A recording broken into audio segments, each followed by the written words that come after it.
Good morning, everyone. Welcome to this, our Belfast Chamber Business Forum. This is an event that we at Belfast Chamber run annually, but obviously in our current circumstances, this is the first time that we've done it virtually. But it's really good to see so many of you here with us this morning.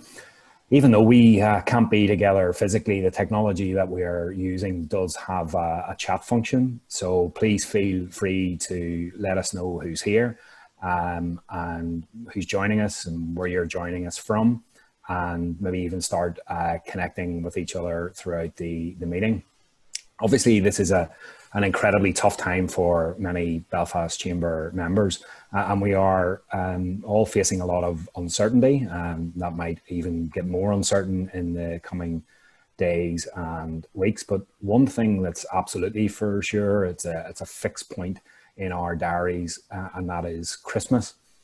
Christmas is always a very critical time of the year for traders across our city, with a huge percentage of annual business done in the final quarter of the year. And given the year that we've had, I'm sure you'll all agree that Christmas in 2020 is more important than ever. The purpose of today's business forum is to try, in what are very, very challenging circumstances, to look positively towards Christmas. And over the next hour or so, what we're going to do is hear from Belfast City Council about their events and their animation, their plans for events and animation and lighting for the city, and also from Visit Belfast about how they are going to market and promote the city this Christmas. Can I thank John Greer, the Council's Director of Economic Development, and Anne McMullen, Director of Marketing and Communications at Visit Belfast, for taking the time out of their busy schedules to be with us today. You'll have an opportunity to put some questions to John at the end of their presentations. If you want to ask something, please put your question in the Q&A box, and we will try to get through as many as we possibly can in the time that's available to us. Finally, from me, if you lose connection or it becomes unstable, please leave and rejoin, and you can get back into the business forum that way.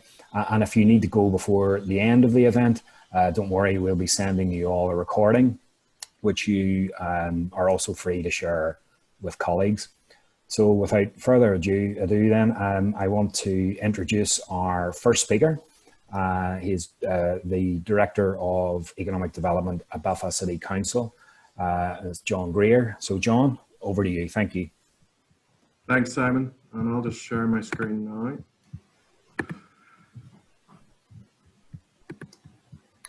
So hopefully we can all see the title screen for the presentation.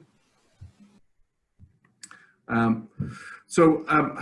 Simon said, Christmas is a vital time of year for Belfast, the city, its residents, but probably most notably its businesses, in that a significant portion of business is done in that time of year. We were obviously challenged this year. Normally we have the twilight markets on the run up to Christmas, which brings a significant amount of people to the city. We have our Christmas lights switch on, which again bring more than 100,000 people to the city.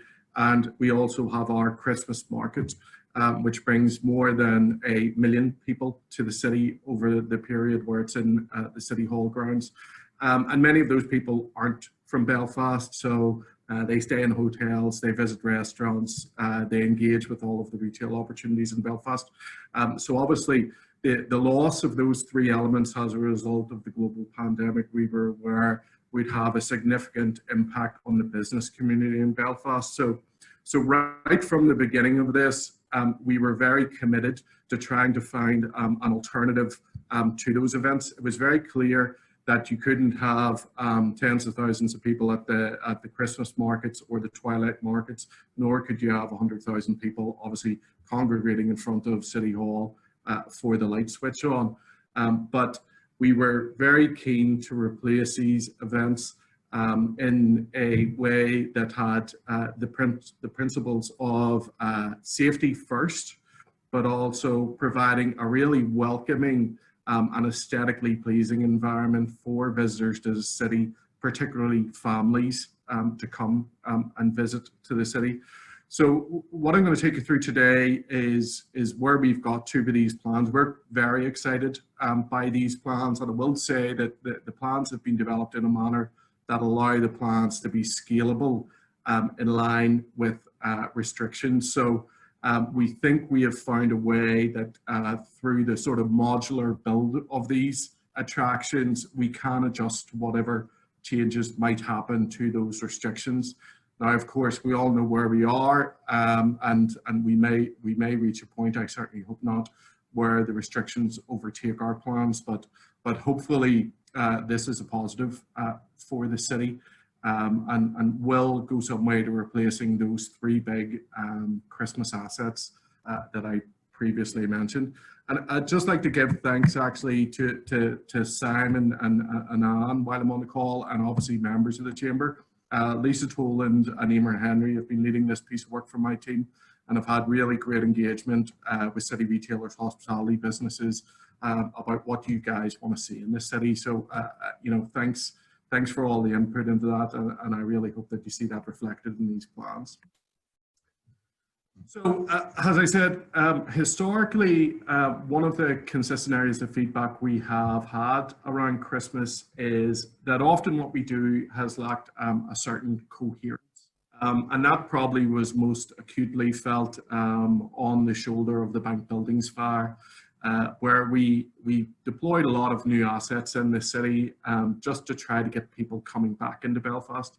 Now that turned out to be very successful in itself. We've seen footfall, the Christmas following pre-mark actually up 15% on the previous year. But I agree with that feedback that what we did lack a certain coherence. So in listening to that feedback, our plans for this year have that principle at their very core.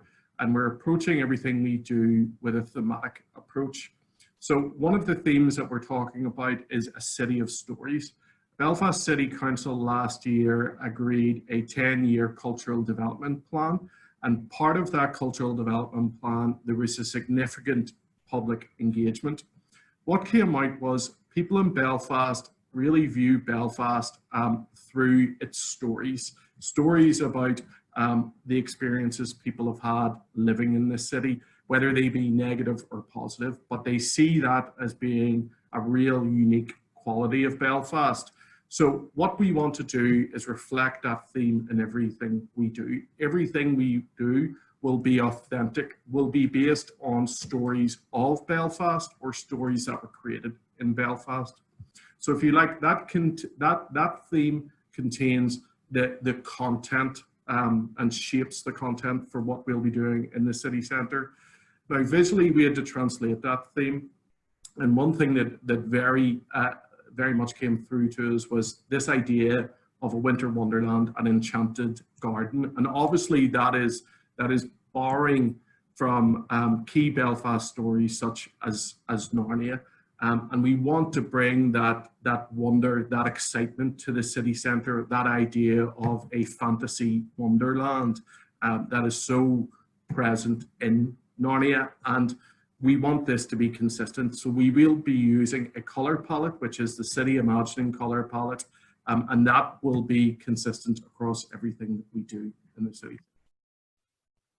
As I said, one of the big assets that we will be missing this year is the Christmas light switch on, which typically takes place somewhere between the 10th and 14th of November. And I think last year brought about 110,000 people to the city centre. We don't have the opportunity to do that this year, but what we will be doing is we have the city broken up into 5 specific zones. Within those specific zones, on the day that the Christmas lights are illuminated, we will have roving street performances, theatre, walking musicians, costume stilt walkers, theatre skits and monologues. We will also have people doing face painting, telling stories, again, making this a very family-friendly atmosphere. But then, as we approach the time for the switch on itself, we will have a pre-recorded message from the Lord Mayor. That pre-recorded message from the Lord Mayor will be projected onto key assets within those 5 zones. The lights at Christmas Hall will essentially pulse for 10 seconds, giving that same feeling and visual representation of a countdown. That pulse will be coordinated with our lighting assets across the city and our projections, and we will have a culmination of animation at around that time. It is important to say, as I said, everything is about health and safety. So the animation and the performances will only be allowed to take place in a certain area for 10 minutes to ensure that we don't create bottlenecks in the city centre, that people are still moving through and that social distancing measures are maintained.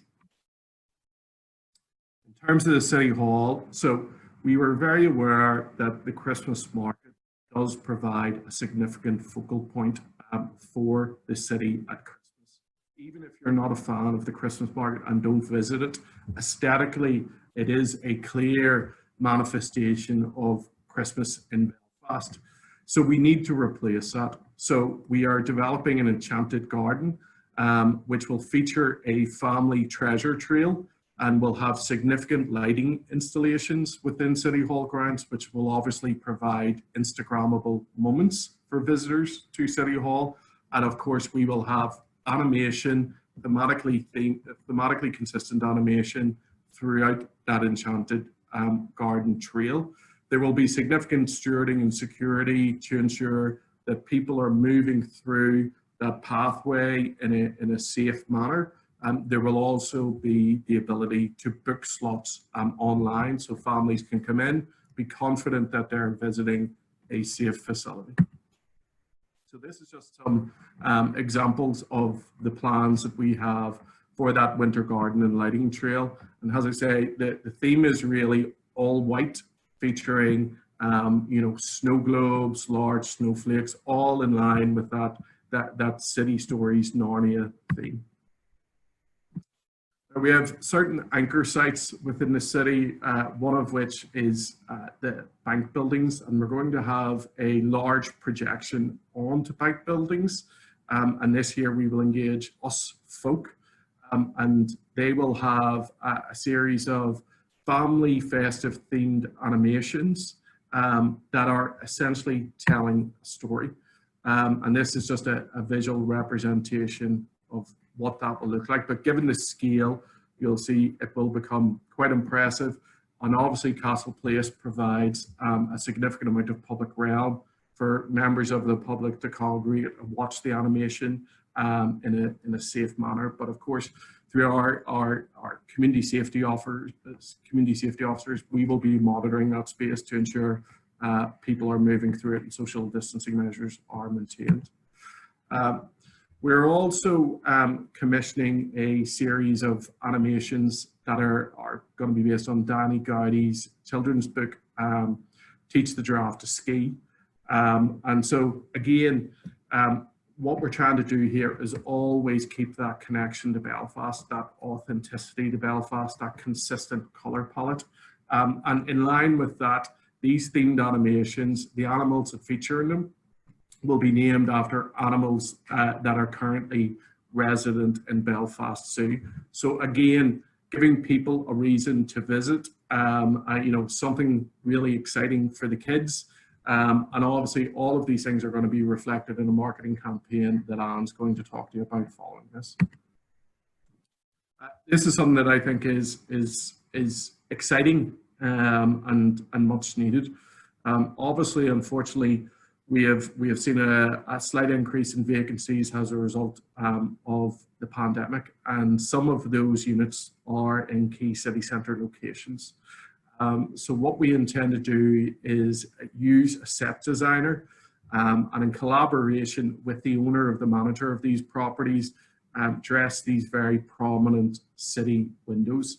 And the idea is that they will be dressed consistent to our theme. So focusing on those key principles of white, fantasy, Narnia, snow wonderland. So these are just some inspirations and examples of what we hope to do with these key anchor window locations. This is actually an existing piece of work that Arts Acta put together that unfortunately couldn't be displayed because it was overtaken by lockdown and the pandemic. So this is something that we will definitely be deploying within a city centre window display, and obviously further adding to this and dressing this as it goes into the unit. We're quite keen that this significant investment deals with some longer term assets in the city and leaves a legacy. And one of those assets in the city are the masts, which undoubtedly are a little tired looking. So we are commissioning artists to develop new skins for the masts that will be based on our maritime and shipbuilding heritage. And we hope to have those in beyond Christmas. We also hope at a later date to do some work on the lighting for those masts. And again, in terms of leaving a little bit more of a longer term legacy, this is a Belfast Canvas project, which began in 2019, which initially commissioned local artists to dress 20 utility boxes across the city. And I'm sure many on the call have seen these dotted across the city, and certainly personally I feel they really do add to the visual landscape of the city and really brighten the area where they're in. We are expanding that work, and we are commissioning artists now to paint an additional 30 utility boxes. These won't be specifically festive themed, but they will retain that same color palette. And again, we think these are just another element where we're working hard to provide a more vibrant look and feel to the city. Also, across the 6 weeks of Christmas, we will be installing significant lighting installations and projections on key buildings around the city in those 5 zones. And again, they will be consistent and coherent, and the lighting will be in the form of star gobos, snowflakes, and so on. Again, really harking back to that Narnia theme. And we will also have a locally composed sound installation, so it won't just be the look, it'll also have a real feel provided by essentially the sound that will accompany all of this work across the city centre. We also want the city as a whole to look coherent. And we are aware that historically a number of neighbourhoods and groups have approached City Council for assistance with this. So we do have a grant that is available to retail hubs outside of the central business district. And those grants there is 4 grants available up to 70,000. So that's at a maximum of 20,000 per neighbourhood, for them to put together a program, a Christmas program, whether it be lighting and animation or some type of event, but in some way to, again, animate those local neighbourhoods. I think the interesting thing about this piece is, again, because we're providing the grant, we are insisting that whatever those plans are, they are thematically consistent with what we're doing in the city. So we think it's important that visitors coming from outside of Belfast, as they enter the city, they will begin to get hints of the thematic investments and deployments we've made in lighting and dressing the city for Christmas. That's it for me. Obviously happy to take any questions.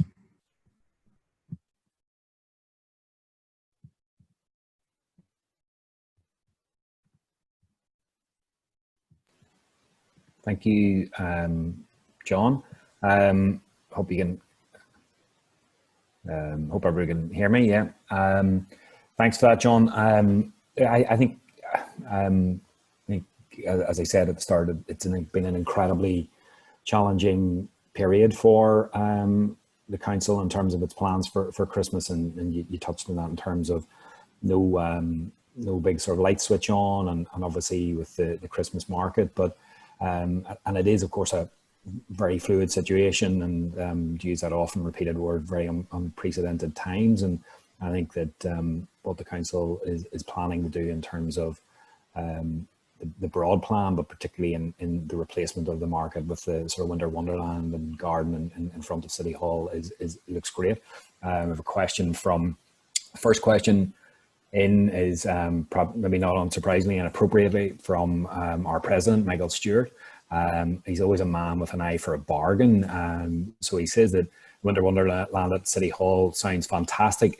He said, I assume it is free of charge. Is that right, John? Is it free of charge? You mentioned about booking and things like that. So maybe you could confirm to Michael that it is free, and maybe how you can book his space.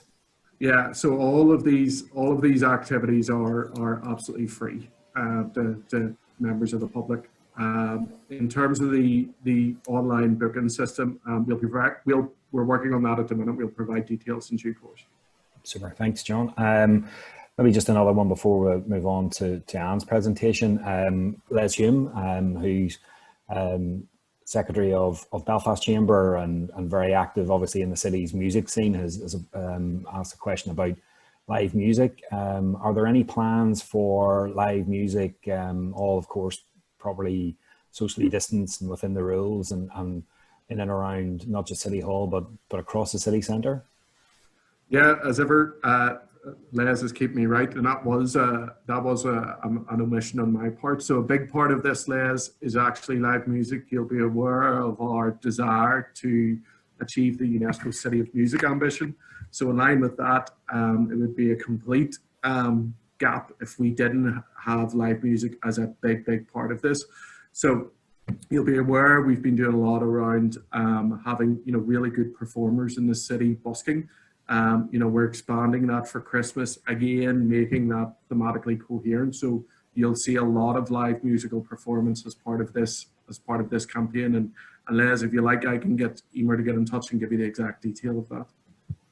That's great, John. Thank you. And then definitely, final question then at this stage.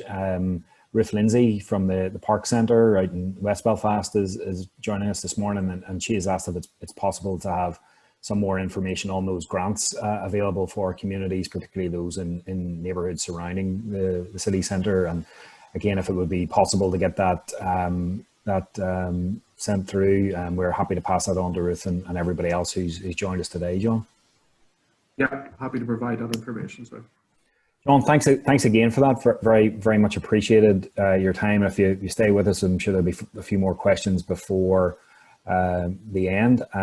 Thanks everybody who has submitted a question so far. If you keep firing them into the Q&A box, we'll ask as many as we possibly can.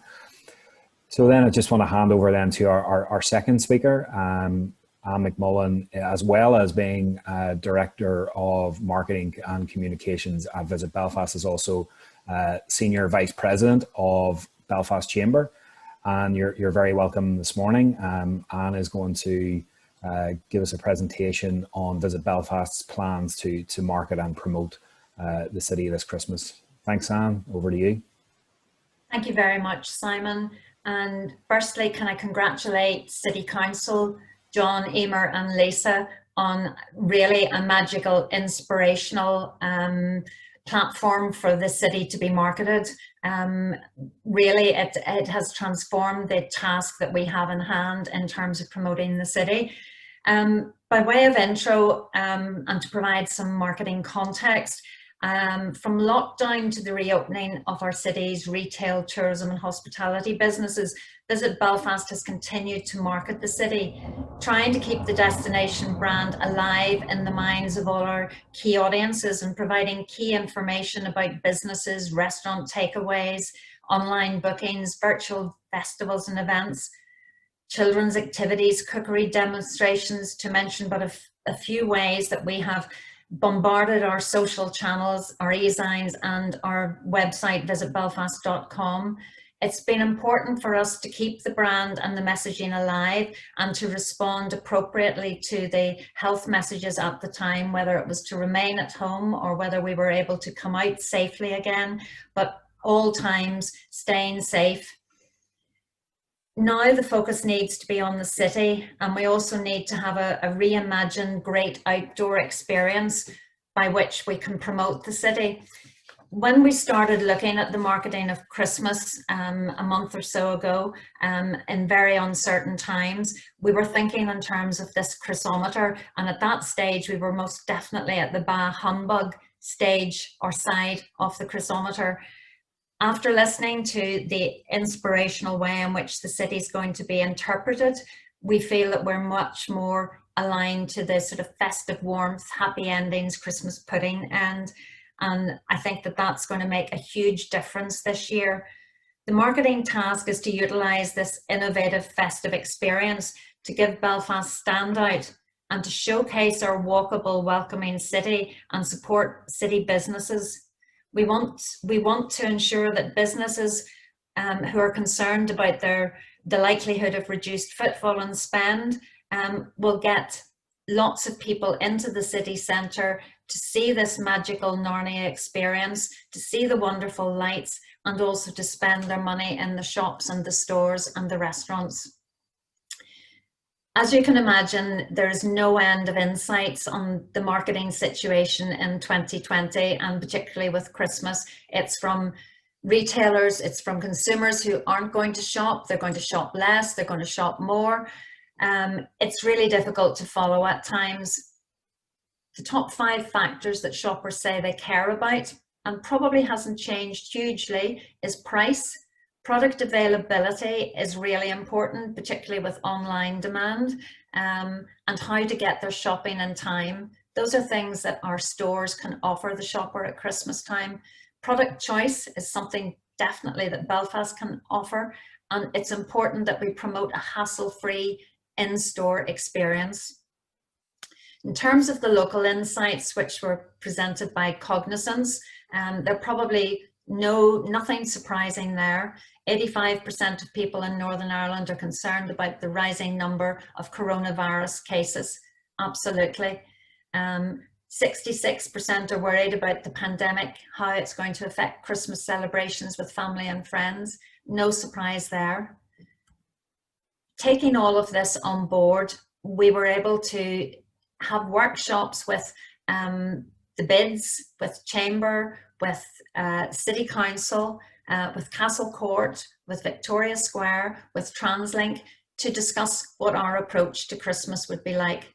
The one thing we agreed was the uncertainty was going to continue as uncertainty, the guidance, the government restrictions, the curfews as they change. We're now into the 3-phase plan, Christmas opening hours, the size of social gatherings and get-togethers, what's going to happen with Christmas parties and entertainment, and the transport and travel limitations, not to mention parking.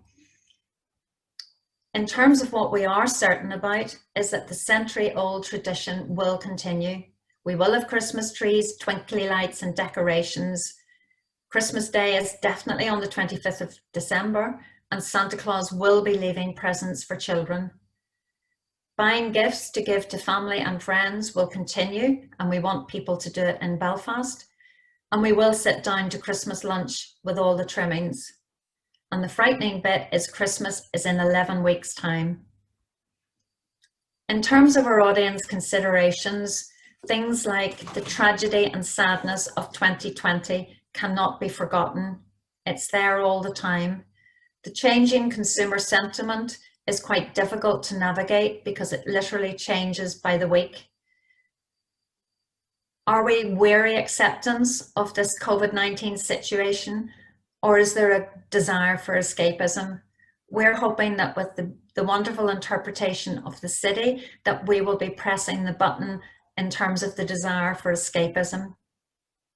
We have a fear factor of urban areas, crowds and queues, and an accelerated shift to online purchasing, which we need to combat.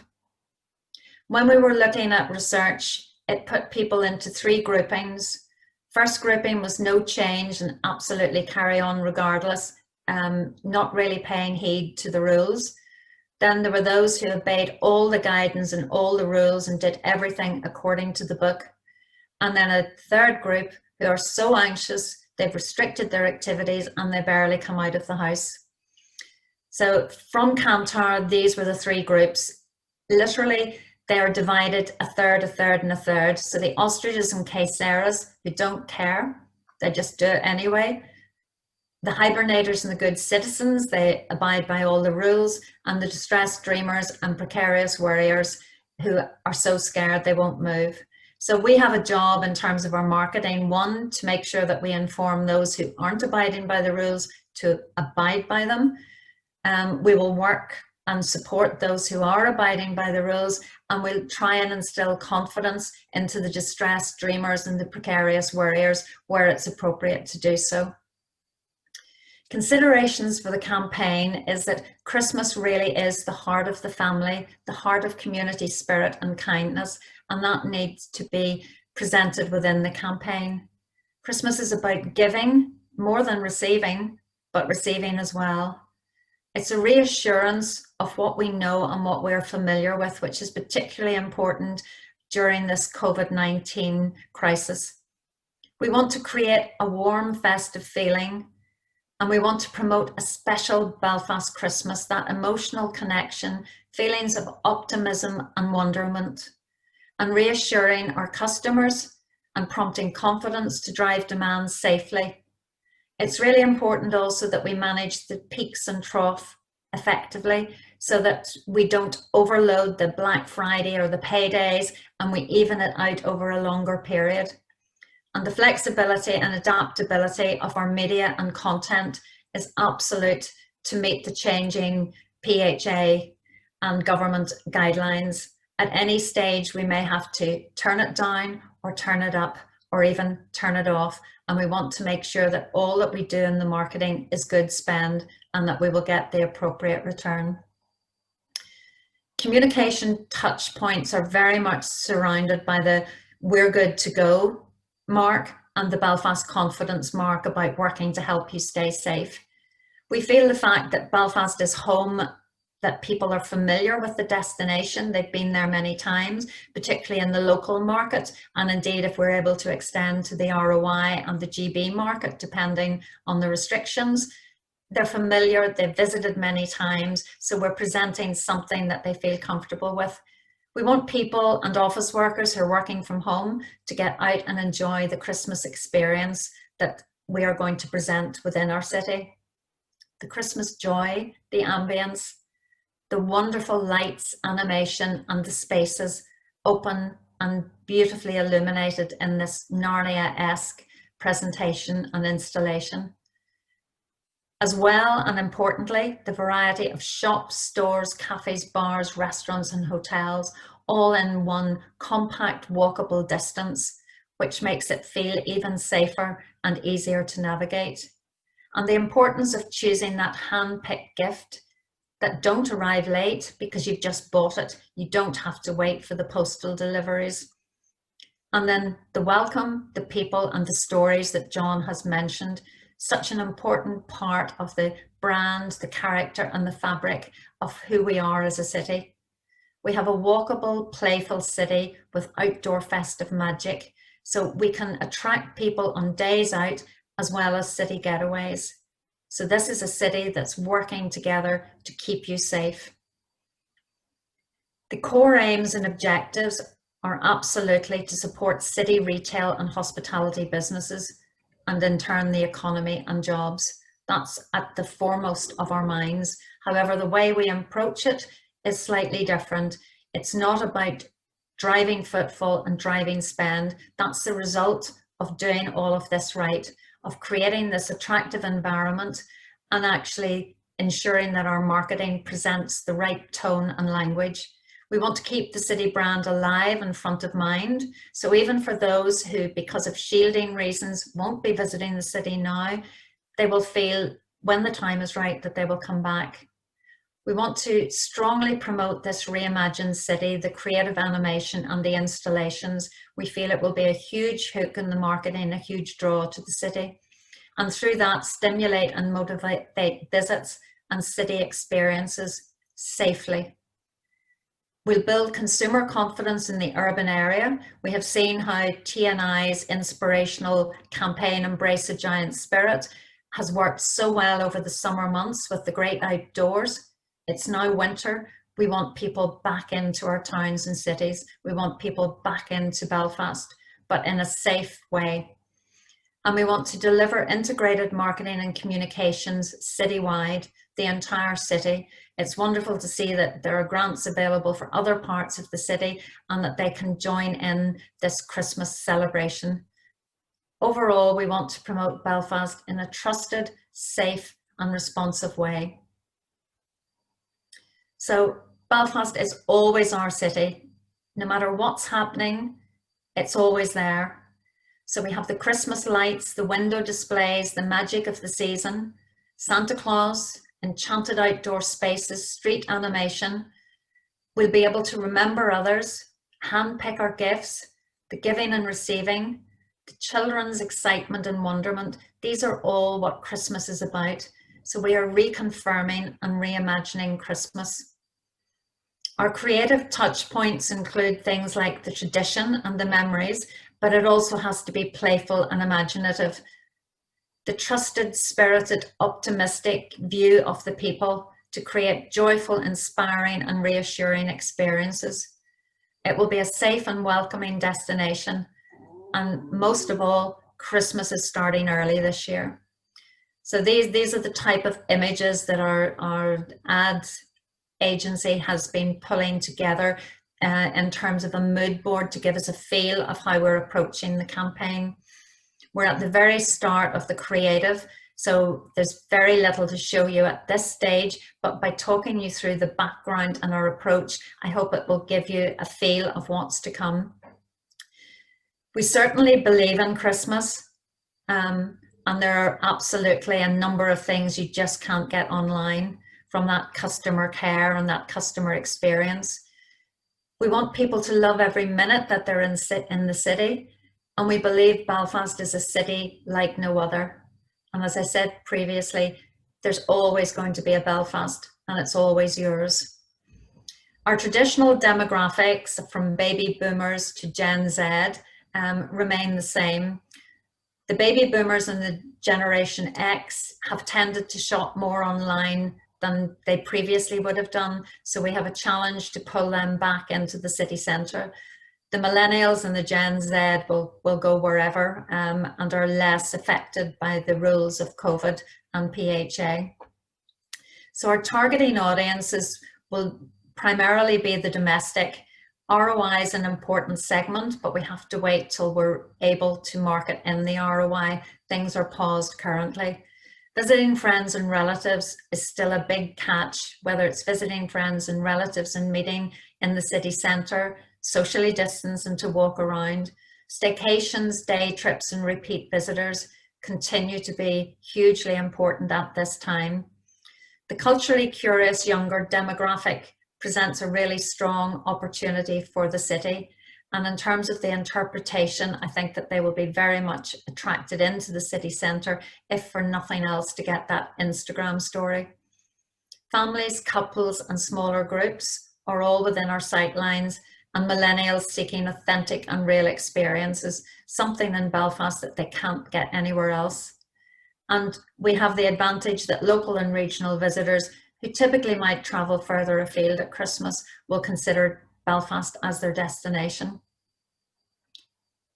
We have a budget of £300,000 for Christmas this year, which, given everything else, is a sizable budget. We will use it on media production. Our ratio is normally a 70% media, 30% production. This year, it's such an unusual set of circumstances. We have to be fluid. We may spend it all, we may not spend it all. It depends when we can turn the tap on and how full we can switch it on. There'll be times that we have to turn it down and wait and pause. The ROI-NI split, generally we would have had at least 60% of our marketing in the ROI. Again, we'll keep that under constant review. We're working with a campaign team that represents stakeholders across the city, including City Council, the Bids and Chamber and other businesses. And it's important that we continue to review on a weekly basis what our activity will be and what we will do. Currently, we're running NI and ROI as two campaigns, We have ready to go work for the ROI, but at the moment it's not appropriate.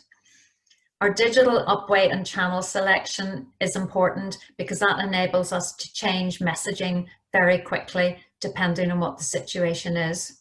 It's a really challenging time for marketeers to be appropriate, to have the right tone, and to ensure that it's all good spend. We will have a phased content approach from October right through to December. Our media messaging, we looked at reach, emotion, agility, and targeting. So there are a variety of changing offerings and propositions connecting to all key audiences, as I previously described. The content will be subject to continuous change, and we'll be trying our best to create feelings of optimism and wonderment and reminding people of the magic of Christmas here in Belfast, and carefully selected media to target each audience segment using the most appropriate channels and channels that they use. In terms of our media selections, there's probably nothing really surprising there. We haven't actually decided finally in terms of broadcast media versus video on demand, but it's something that's in the consideration set at the moment and depends on exactly when and what material that we have available. Everything is really to do with value for money and where we can most easily reach our audiences, and also that changing nature of the messaging. Same within the ROI market. This is the media plan that we're looking at, from video on demand, digital, outdoor, radio, and news brands. So I mentioned a phased approach, and that has become an important part of all our marketing since we went into lockdown and recovery. We have looked at phased approaches. So Christmas is no different. So we have looked at it in 4 different sections. The first section, which will be going out later this week, is Christmas in Belfast Starts Now. It's about building the awareness and the reach, and we're using T-size ad shell and digital social programmatic advertising. That will run until approximately the 1st of November, and it will be intensified, again, PHA and government restrictions allowing. The countdown to Christmas is on, so we want flexible, agile messages and content, and upweighted digital, radio and press, supported by video. At that stage, we will be beginning to put in notions of what is to come with the Christmas lighting up the city, which starts from the Christmas light switch on the 14th of November. The next stage will begin from around the 16th of November, enabling us to capture some of the festive enchantment to utilise across our different channels. And then from the 30th of November to the 20th of December, it really is Christmas is here in Belfast. It's all around, and it will be an invitation to everybody to come and enjoy the wonderful city and to actually leave aside all their worries for one day or for an overnight, and to enjoy what Belfast has to offer, and to encourage the all-important shopping and spending within our businesses. So this is not final artwork. This was one of the early aspects to do with that phase 1, which is about shopping early and shop safe. And these will be animated and on ad shells, as well as being on bus sides. There will be a different colour palette, but will include red, very much to tie in with the colour palette from the Reimagine Belfast. All of the campaign activity will be supported by important PR and communications, which enables us to get messages out much more fully and in more detail. We'll target digital, daily and weekly titles. We want to profile the faces of businesses. We will be looking for different businesses to tell their stories of what Christmas means to them and why this Christmas is important. And we also have an invitation to consumers to enjoy the city safely. We will be utilising many of our social media influencers and other endorsements of the city to provide features and profiles on social and in print to ensure that there are recommendations as to why people should be coming into the city. as well as being a wonderful place to come and see with the fabulous installations and the magical festive experiences that are being presented. We want to make sure that people feel safe and that people feel that it's a good thing to do. We will have real-time video vignettes, both of maybe shopkeepers, shop people, along with consumers who are partaking and enjoying the Christmas experience, and we will use those to endorse the visit to the city, and in that way people will see that it's safe, enjoyable, and really, if you want a slice of Christmas, you need to come to Belfast. A series of competitions and prizes always form part of our PR, and overall it's all about real people and real stories. Following the campaign, we will undertake the usual research through our marketing agency to measure the impacts and the reach, and we'll also look at the footfall and sales performance indicators. And our research agency will undertake the volume and value research to give us a measure in terms of how many people visited the city, to see what was on offer to spend in the shops and what the value of that was to the city. So that's my final slide in terms of Christmas. And we really want to reimagine a traditional Belfast Christmas in an innovative way. And we feel that this needs to be a vote for our city, a vote by us, and a vote by our consumers. Thank you. Thank you very much for that. That was very, very interesting. I think everybody can appreciate from what you've said and their own situations that it must be probably the most challenging Christmases to market that you've ever encountered. And I think, you know, some people will complain that Christmas is getting earlier and earlier each year, but I think we're all in the circumstances that we find ourselves in, probably very glad to hear that that marketing campaign will start very, very soon. I think you said within this week. Maybe before we sort of get into some of the questions that members and those in attendance have posted, I mean, obviously Belfast has a really good reputation, not just locally, but, you know, further afield as well for Christmas and having a very special, distinct, unique product at Christmas.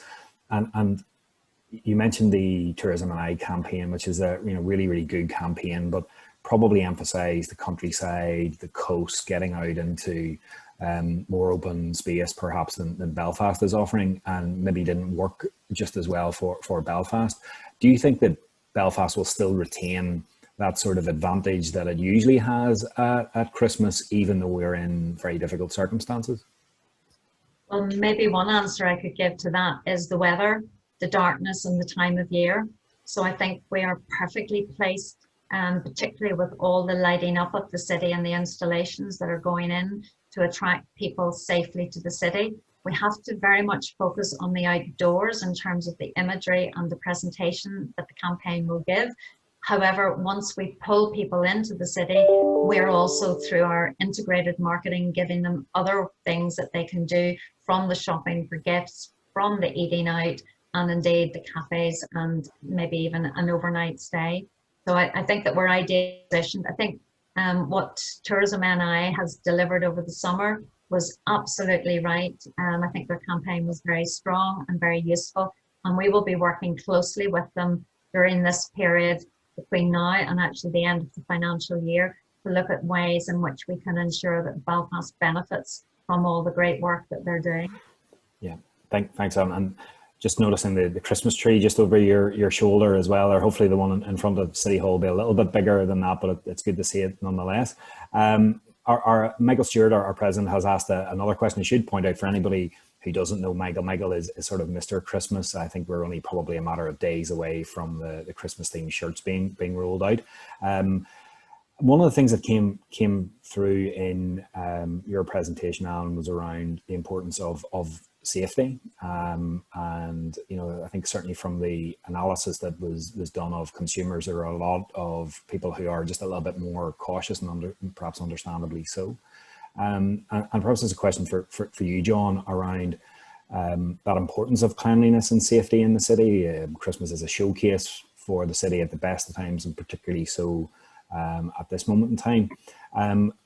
Is there any work going on, any initiatives being taken to enhance the safety and particularly cleanliness of the city centre, and to give people that confidence that it is a safe place to come into?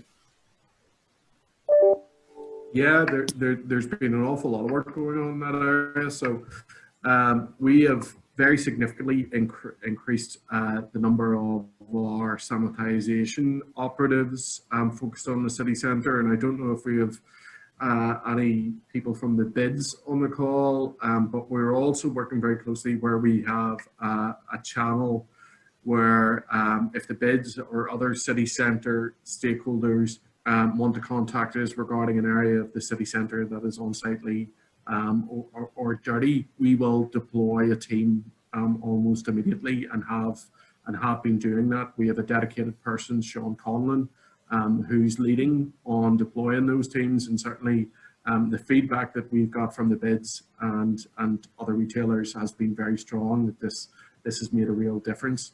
And in fact, we're continuing to increase our investment in that area. Just on Wednesday evening, our committee agreed for another significant investment of more than £150,000, which is actually to put more boots on the street, both in terms of cleansing operatives, but also community safety officers. And those community safety officers are really just about, sort of dealing with anything that might occur that might give users of the city centre the impression that people aren't using it in a safe manner. We're also in the process of deploying sanitisation stations at key points around the city centre, so people will start to see those being fixed into the pavement in the coming weeks. And then obviously we have had our building control and environmental health officers who have been patrolling hospitality venues in the evenings, and not really from an enforcement point of view or purely enforcement, but also providing advice to those hospitality operators just to help them ensure that the environment that they're serving is sort of adhering to social distancing measures and is operating in a safe manner. So we're doing everything we can, and in short, that if we hear of anything more that we could be doing, we want to hear those messages. Yeah, thanks, John, and that's all good to hear, and reassuring that the council is particularly in the hand sanitising stations, and hopefully see the rollout of those in fairly short order. And we are aware that our bids are doing a lot of great work in terms of enhancing services and working very closely with council, and obviously if anybody who's listening in today have particular issues in their area or things they want to identify or point out, please come to us at Belfast Chamber, or indeed the bids, and everybody will be very happy to help out. I suppose on a slightly related question, might be difficult to answer specifically, but I think it's a good point that Joe Jordan, who former president of Belfast Chamber and now the Titanic Quarter, has asked. It's around accessibility to the city centre and to the city, I suppose, generally. It's obviously key to a successful Christmas period, and a lot of people are maybe a little bit fearful of using public transport. There has been indeed some messaging on coming from government not to use public transport. And Joe's asking about any plans, and maybe it's not for anybody here to answer, but I think it's a good point nonetheless around plans for encouraging motorists in things like free on-street parking or reduced car parking charges, which was in part our council responsibility. But generally that point around accessing the city is clearly an important one, both for people in the city, those outside, and indeed people coming from a little bit further afield. John, are there any plans in that regard that you're aware of? Or I mean, the reduced car parking charges, quite frankly, is a perennial around Christmas, and it was done way before my time, and resulted in significant transport problems in the city and congestion and so on. We're further constrained this year because a number of on-street parking bays have actually been taken over to allow pavements to be expanded to allow social distancing measures in place. So So in short, in terms of free car parking spaces, we don't have any plans. And again, as Simon, you will know that the ownership of parking in the city is mixed. So there's only a limited amount of what we could do in that space, because a lot of the car parking in the city is under private ownership and operation. Obviously, we're continuing to have conversations with TransLink. And TransLink, I think, have done a great job in trying to allay people's fears about using public transport. And in fact, we've seen the use of public transport numbers consistently go up across this. So we hope that will help with accessibility to the city centre. Yeah, I think it's a very good point about what TransLink have been doing and trying to reassure passengers, and you know, we support them in the work that they're doing too, because they're hugely important. When we've seen that in previous Christmases, that you know that when there have been campaigns and incentivization for public transport, it has really helped in terms of footfall numbers. So you know, we're very supportive of what TransLink are trying to do to keep flow coming into the city in what are very difficult circumstances. And Dave Cordner has asked I suppose a slightly related question around overnight visitor numbers, and particularly those coming from outside of Northern Ireland. And he's asked what level of overnight visitors you're expecting this year, and where do you think the balance of those will come from? Will they come from mostly from Northern Ireland, or what do you think there will be a significant number from outside of the state? I wish I could predict that, and all the analysis has been thwarted by the fact that we probably at the moment maybe about 14-15 million people in the GB market who can't travel, and so therefore are restricted. And we also have the restrictions in the Republic of Ireland. GB normally accounts for 42% of our overnight visitors at any one time in the city, with the ROI the second largest overnight market. So yes, we will be initially focused on the Northern Ireland marketplace to deliver the day trips and the overnights, and we will increase the campaign in terms of the ROI and the GB markets as appropriate. But at this point in time, we just have to pause and wait and see. So very difficult to predict. I know occupancy has been better than expected, but it's still very poor compared to this time last year. And actually looking at the question around parking and public transport, you know, absolutely, you know, we will keep all information on our campaign website in terms of car parking charges, in terms of what TransLink are able to offer. At this stage, TransLink are probably operating close to capacity certainly on the glider and on train services. So it will be interesting to see what the changes might be. But currently in the city, there's probably about a quarter of car parking spaces being used in the car parks. So we have plenty of room, and particularly if we start early and try and encourage people to come in from now right through, then hopefully we can manage the situation as best we can. Thanks, Anne. I suppose, Anne, one of the ways in which we can perhaps persuade people come from further afield into the city is some of the product, some of the offer, some of the unique things that businesses will be doing around the Christmas period. And I know that Visit Belfast does work with businesses to kind of promote things. Is there anything in terms of, is there any message that you would send to people who are listening today around, you know, how you can help them and how you can engage with them to get their message out to a wider audience? Absolutely. As I said, we're working with the Beds and Indeed Chamber, and we will enlist the help to actually contact businesses. We will have newsletter e-signs going out, and we will be contacting various businesses personally.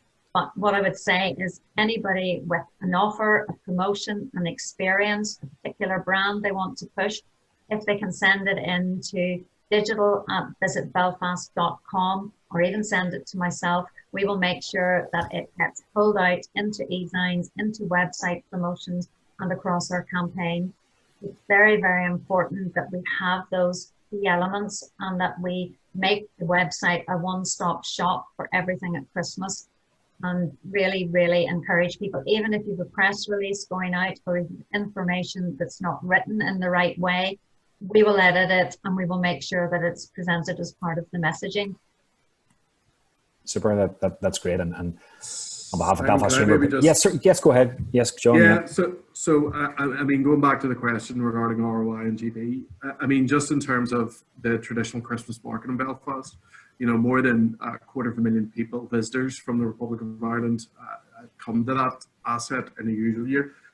You know, looking at the sentiment surveys and so on, and then overlaying the restrictions that we have in the Republic and in the GB, you know, there is no scenario we're not going to see a significant discount on the number of visitors coming to Belfast from those geographies. So I guess what I'm doing is begging and making a plea, and to Anne's point, that everybody on the call think about how they can assist us in promoting the city, and obviously working with Anne and Visit Belfast in promoting that marketing campaign, and you know, working with Anne to push the promotions that you're running for your own businesses too, Anne, so that we can actually promote those in our networks. We are working with the bids. The bids are doing a competition of a prepaid gift card to try and bring much needed income and people to the city centre. But I would, again, a plea, this has got to be a real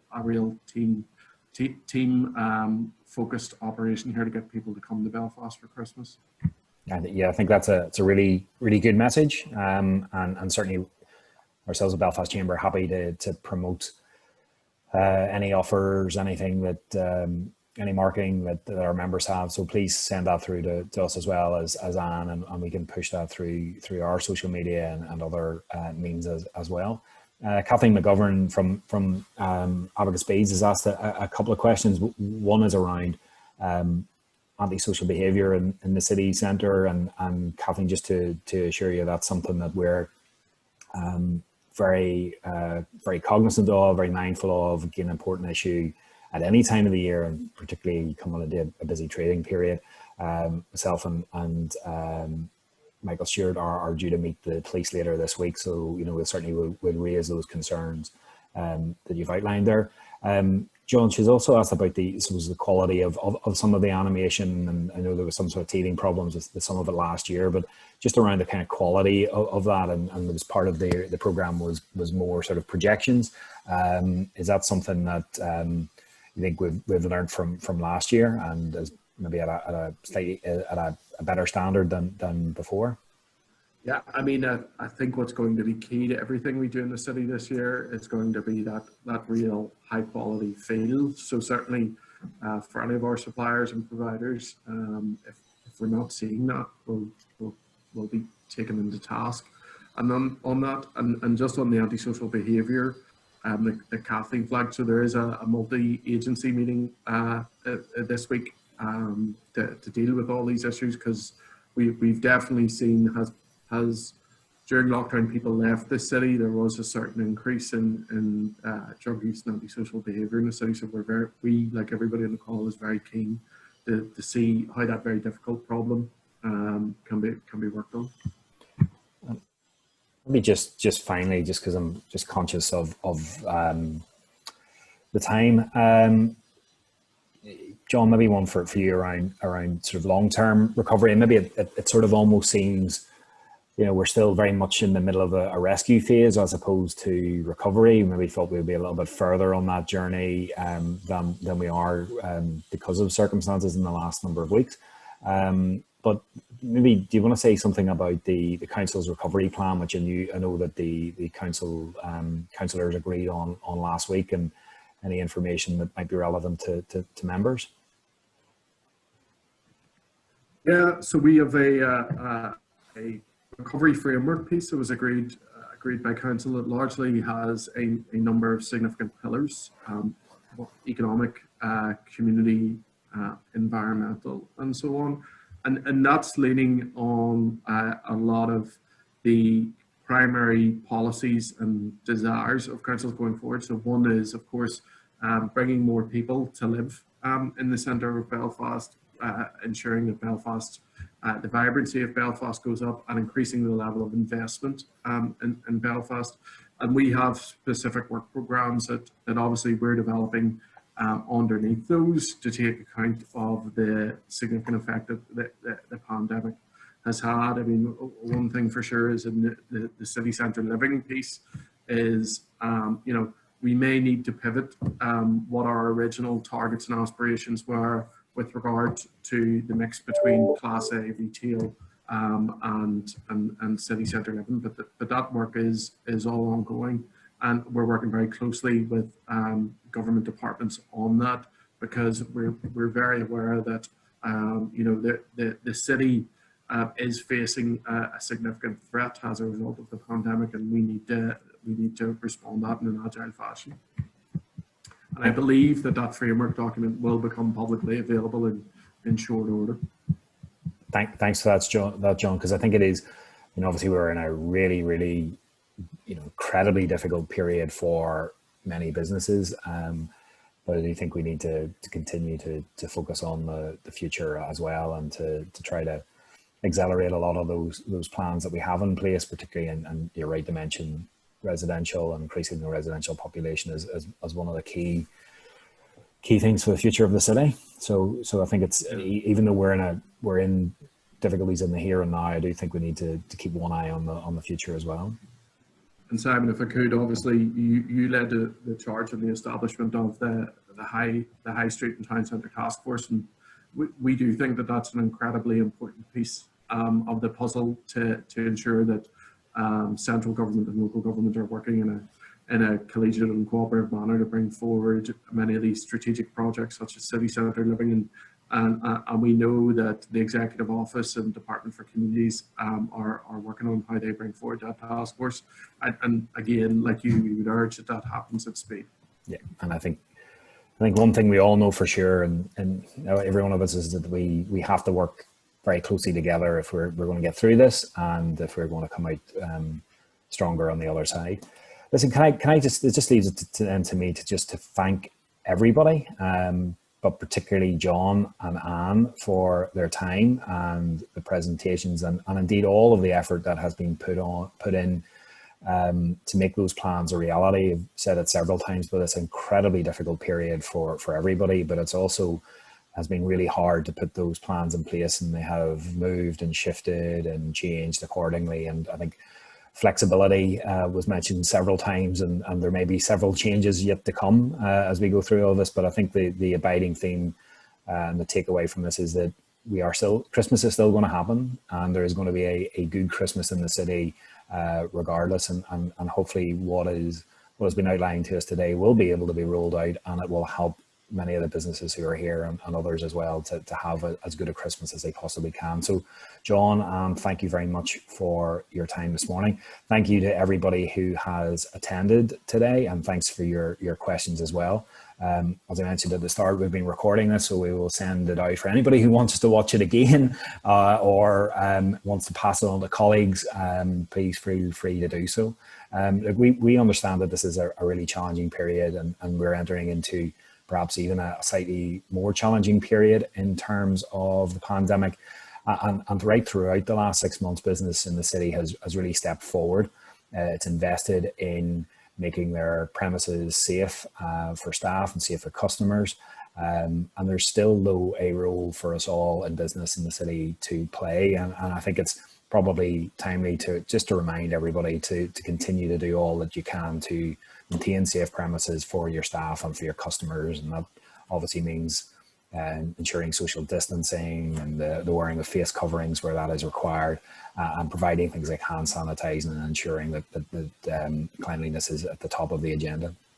So we at Belfast Chamber will be running more events over the next number of weeks, so please keep an eye out for those, and hopefully they will be useful to our members as well, in terms of looking to perhaps more to the future in terms of what where our city is going in terms of some of the big infrastructure projects in Belfast, which will lead us to hopefully a better future. We at Belfast Chamber will continue to do our best on behalf of all of our members across all sectors and in all parts of the city, to ensure not only that we get through the current difficulties that we're facing, but that we are indeed stronger on the other side. So if anyone has any issues, any difficulties, any problems, any suggestions or ideas that they want to talk to us about, please contact myself or Martina or Gosha or Michael or any of the board, and we'll be only too happy to help. So once again, thanks John, thanks Anne for your time today, and thank you to everybody who has attended. And can I thank Neil and Catherine as well at ND Events for their help in organising today's event. Thank you.